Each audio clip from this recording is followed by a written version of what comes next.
Being a woman in Japan's male-dominated politics is a struggle Karen Makishima knows too well.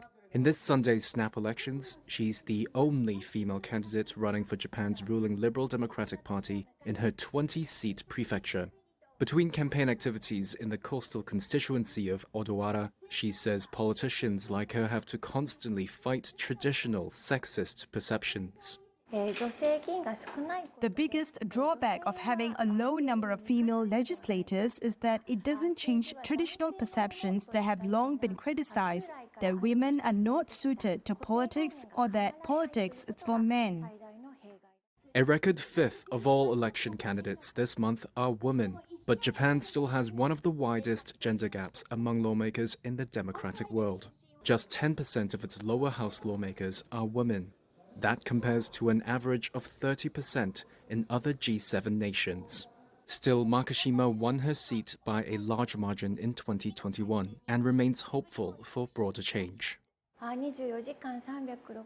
think there has been a long-standing perception that we need candidates and politicians who are focused on politics 24 hours a day, 365 days a year, with very little room for other opinions for a very long time. However, we are embracing more different views on what politics should be like, so the candidates are also becoming more diverse. I think we are in such a transitional period. Japan has set a goal to have women take up 35% of lower house seats by 2025. It's a target the LDP and other parties will likely fail to hit. In Sunday's polls, only 16% of the LDP's candidates are women. Last year, the LDP promised to boost its own female representation in the lower house to 30% by 2033. Critics, such as the former defense chief Tomomi Inada, say the party needs more concrete measures, like a gender quota system. A week after newly anointed Prime Minister Shigeru Ishiba unveiled a new cabinet with only 2 women, Inada and other female lawmakers wrote to LDP leadership, saying the low number of women in parliament distorts democracy itself. Emma Dalton is a senior lecturer at Australia's La Trobe University who studies gender inequality in Japan. She blames the LDP's dominance ever since the end of the Second World War. Although the LDP is, because it's been in power so long, it's become this whole beast of its own.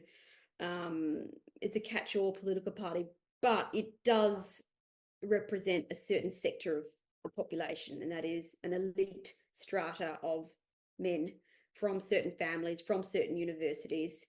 There's no diversity, very little diversity in that political party. So I think, and lots of people have pointed this out, I'm not the only one saying it, that the LDP's dominance is really key to why there are so few women in politics, and they're dominant not just at the national level.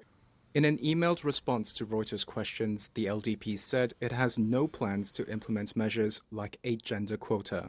It also says it has limited scope to add female candidates in the election because many of its seats were held by incumbents.